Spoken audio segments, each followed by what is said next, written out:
Anakku sing paling ganteng dewe. Tiba-tiba, nyanyian lenggam Jawa yang sangat aku kenal terdengar di balik daun pintu kamarku.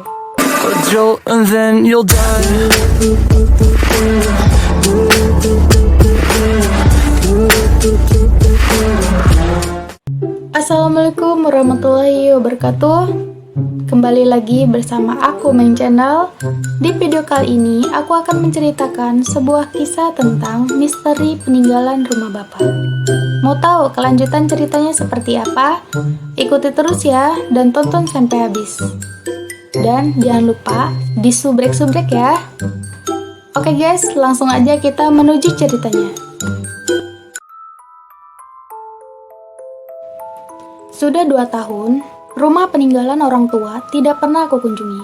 Selain karena kesibukan kuliah yang tidak dapat ditinggalkan, cerita di balik rumah kosong itu juga menjadi alasanku belum berani datang lagi.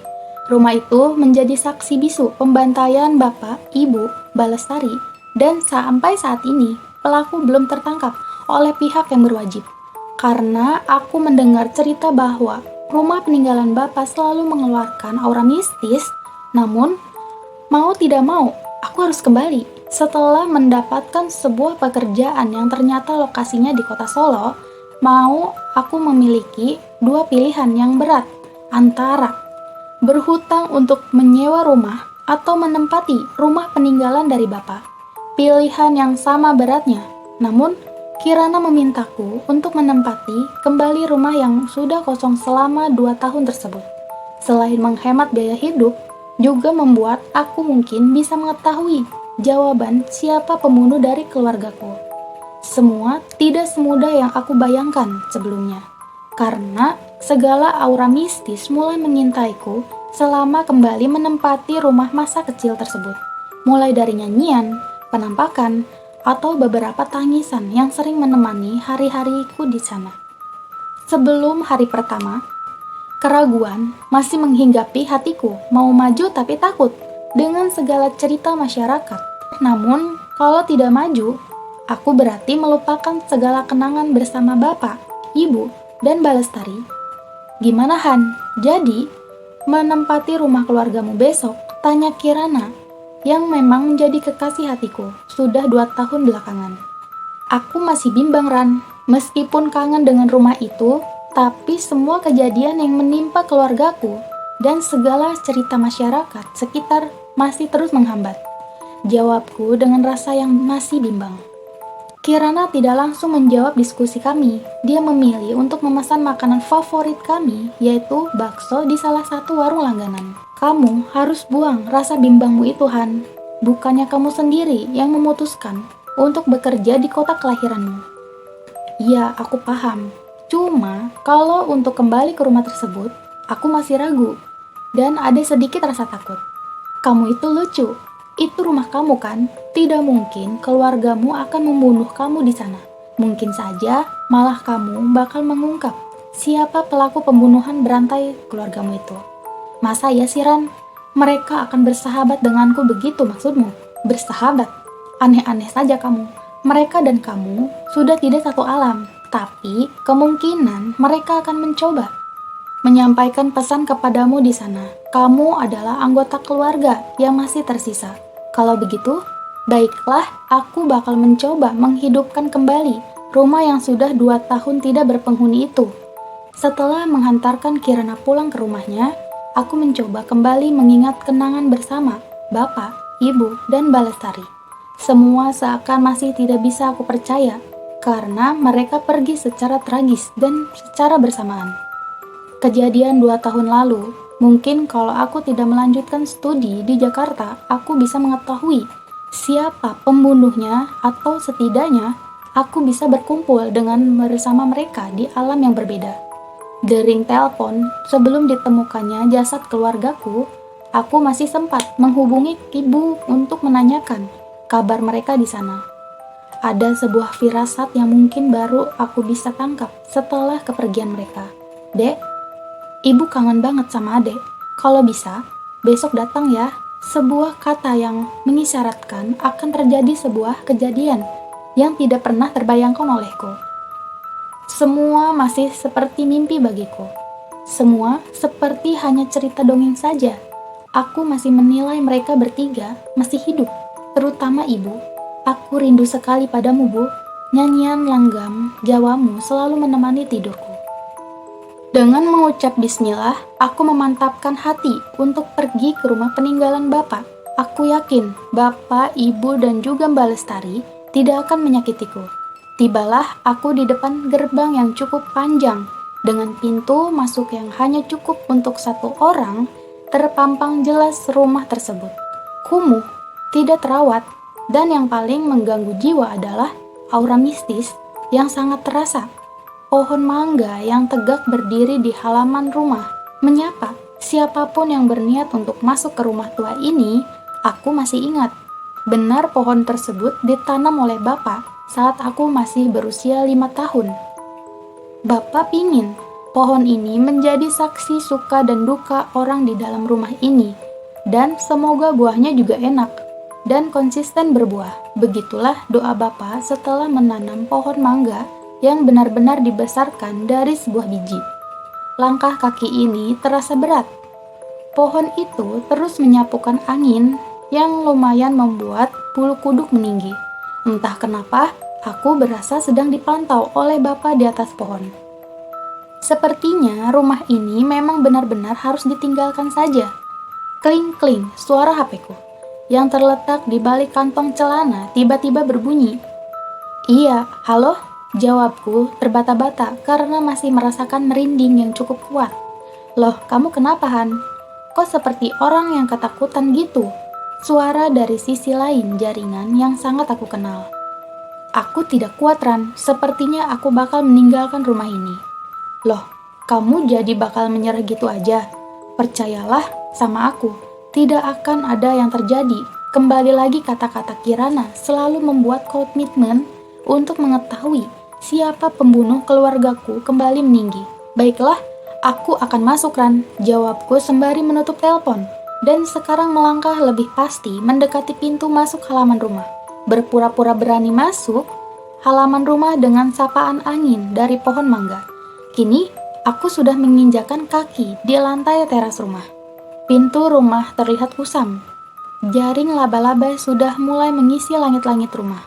Meskipun terlihat menyeramkan, namun aku tahu rumah ini adalah sebuah saksi kehidupan keluargaku. Gubrak. Suara apa itu? Di sini titik keberanianku diuji. Ingin rasanya melihat apa yang jatuh di belakangku, tapi tetap saja ada juga rasa takut kalau ternyata ada salah satu dari keluargaku tiba-tiba menampakkan diri. De Burhan. Suara yang tiba-tiba muncul setelah suara misterius. Aku tahu itu namaku, tapi tidak mungkin juga kan jam 10 malam ada yang bertamu di rumah ini. Setelah berdiam sekitar 5 menit, aku tetap tidak berani melihat ke belakang. Dan satu-satunya jalan hanya satu, yakni masuk ke dalam rumah dan segera menidurkan badan yang lelah karena perjalanan dari Bandung. Krik! Bunyi sebuah pintu yang sepertinya sudah mulai lapuk karena dimakan usia, tapi itu bunyi yang sangat menakutkan bagiku. Satu langkah sudah aku masuk ke dalam rumah peninggalan Bapak. Semua perabotan masih sama, foto-foto. Masih menyapa siapa saja orang yang masuk ke dalam rumah. Dan yang paling menakutkan adalah lukisan ibu yang seperti memiliki nyawa di dalamnya. Malam ini, aku tidak akan melakukan apapun dulu, bahkan untuk keliling rumah. Sebentar saja tidak akan.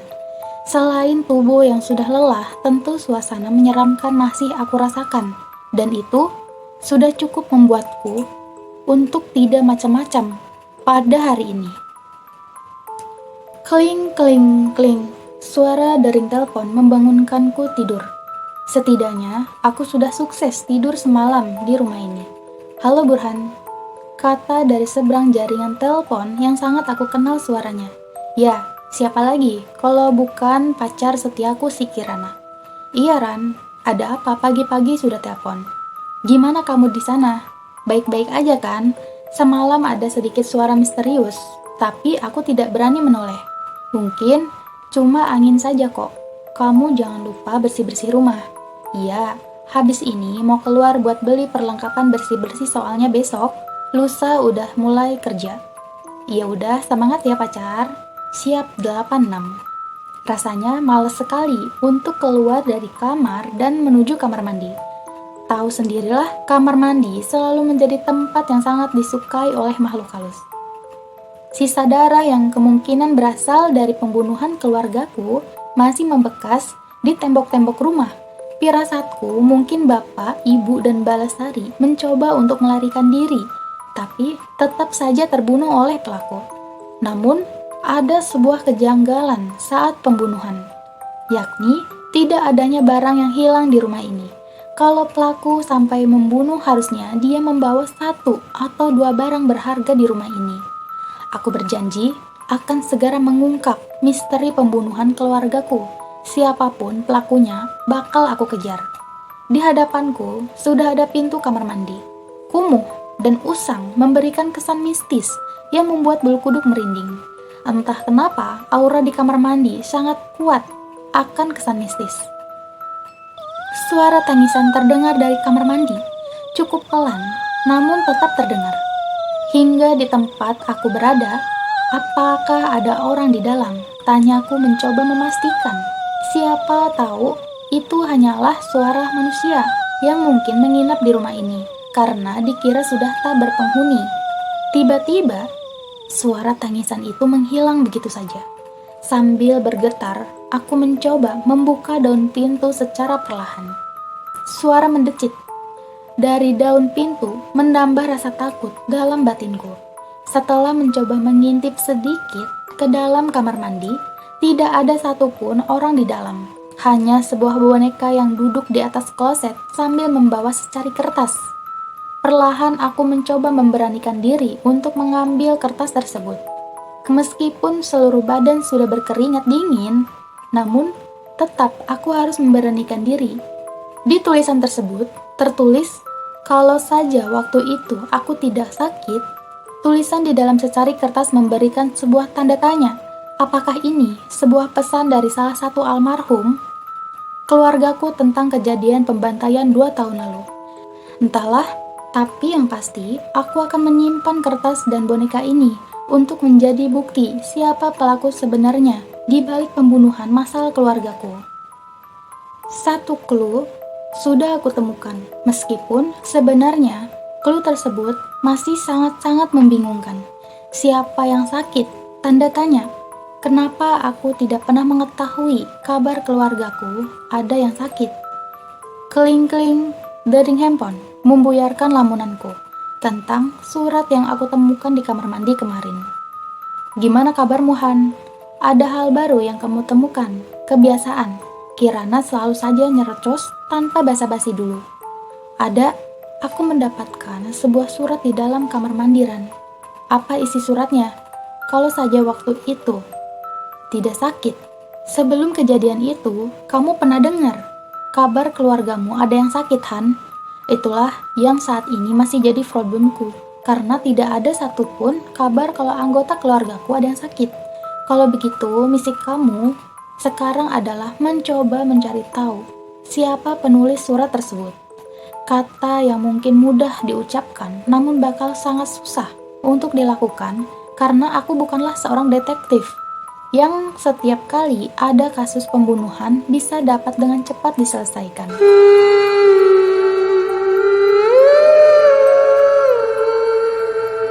Anakku sing paling ganteng dewe.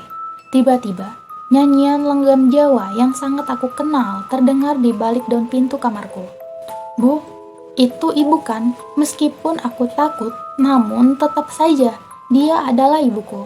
Dan aku yakin ibu tidak akan pernah menyakitiku. Mungkin ibu rindu kepada anak ragilnya ini. Klik. Aku mencoba membuka daun pintu kamar. Secara perlahan, pintu itu membuka. Dan aku benar-benar bahwa ruangan yang berdecak darah itu sudah aku cat kemarin. Lalu, dari mana darah-darah ini? Muncul lagi. Tanda tanya, tidak mungkin ada pembunuhan lagi di rumah ini. Aku hanya hidup seorang diri. Ibu, aku mohon, jangan buat Burhan ketakutan. pintaku di depan tembok dengan menutup mata dan rasa memohon. Semua kesunyian di rumah ini benar-benar membuatku ingin keluar, mengingat posisi rumah ini yang ada di ujung membuat aku seperti hidup sendiri. Kling-kling, suara dering handphone kembali menyapaku di pagi hari, dan seperti biasa, dari Kirana. "Di mana Han? Ada yang kamu dapatkan kemarin?" Sebuah bercak darah yang tiba-tiba muncul setelah nyanyian langgam Jawa dari ibuku. "Bercak darah?" Tanda tanya. "Coba kamu hari ini fokuskan untuk mencari kemana bercak darah itu berakhir. Kemungkinan besar ibu kamu ingin memberitahumu tentang kejadian di hari malam itu." "Benar juga katamu. Baiklah, aku sudahi dulu ya teleponnya." Sebelum memulai kembali jejak misteri kematian keluargaku, mandi adalah cara yang tepat untuk menyegarkan badan dan pikiran di pagi hari. Suara air dan keran menemaniku dan menghilangkan kebirisingan di luar rumah. Dan tiba-tiba, sesuatu hal yang aneh sudah mulai aku rasakan. Lampu kamar mandi tiba-tiba padam, dan secara cepat aku bergegas untuk mengakhiri prosesi mandi pagi itu.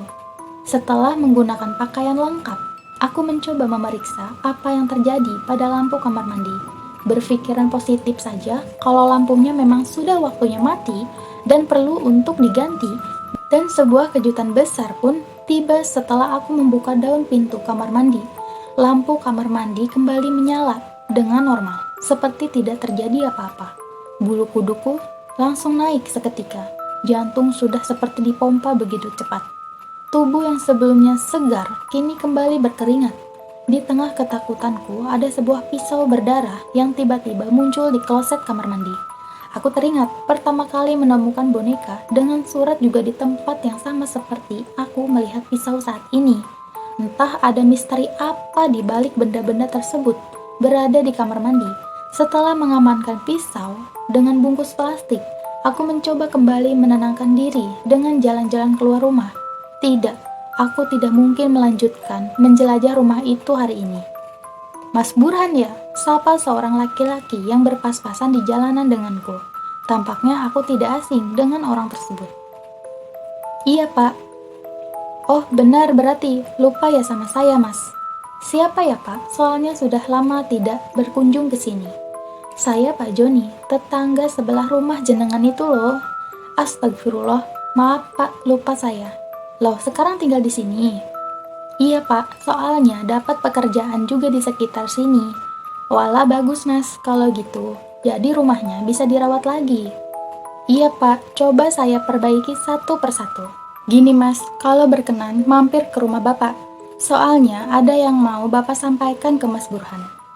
"Bisa kok Pak, hari ini juga belum kerja juga, jadi masih santai." Ada sesuatu yang sepertinya disimpan oleh Pak Joni. Dari raut wajahnya begitu terlihat Pak Joni seperti ketakutan ketika melihat rumah peninggalan Bapak. Entah kenapa seperti ada sebuah yang mengganjal. Ini mungkin menjadi salah satu jalan keluar untuk sedikit demi sedikit mengungkap siapa pembunuhan keluargaku. Karena Pak Joni lah salah satunya tetangga yang satu tembok dengan rumah ini. Ada yang aneh setelah aku masuk ke dalam perkarangan rumah Pak Joni. Seperti tidak ada satu orang pun yang tinggal di sini selain Pak Joni. Padahal seingatku, Pak Joni memiliki seorang istri dan 2 orang anak. "Silakan duduk dulu Mas, saya buatkan teh atau kopi?" tanda tanya. "Tidak perlu repot-repot Pak, air putih saja cukup." "Baik, tunggu sebentar. Saya akan siapkan dulu." Benar-benar aneh, rumah ini seperti tidak memiliki kehidupan lagi. Meskipun Pak Joni masih menempati rumah yang lumayan besar ini. "Ini Mas, silahkan diminum dulu." "Terima kasih Pak." "Ada apa Mas? Kok seperti orang bingung?" "Tidak sih Pak, cuma saya mau tanya, kemana Bu Joni dan 2 anak Bapak ya? Kok dari tadi saya tidak melihatnya?" "Itulah yang ingin saya bicarakan ke Mas Burhan." "Maksud Bapak?" Pak Joni pun mulai bercerita tentang keadaan keluarganya sesaat setelah seluruh anggota keluargaku ditemukan tewas. Istri Pak Joni mengaku sering ketakutan setelah kejadian itu dan memutuskan untuk bunuh diri. Namun yang paling tragis adalah sang istri sebelum bunuh diri juga meracuni kedua anaknya hingga tewas.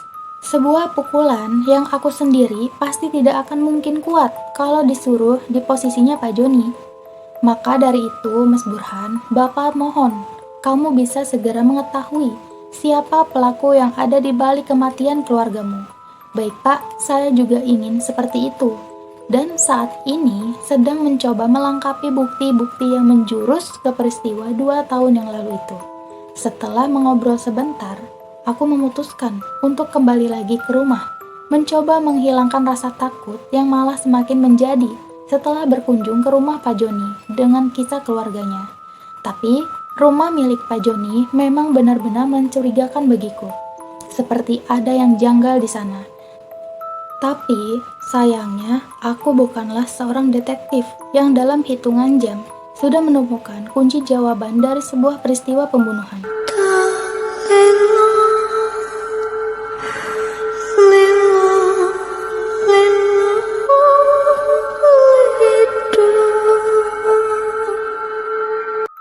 Anakku wis tambah gede. Kembali nyanyian favorit ibu terdengar di telingaku. Sepertinya ibu sedang mengamatiku. Nyanyian itu semakin mengeras dan mendekat.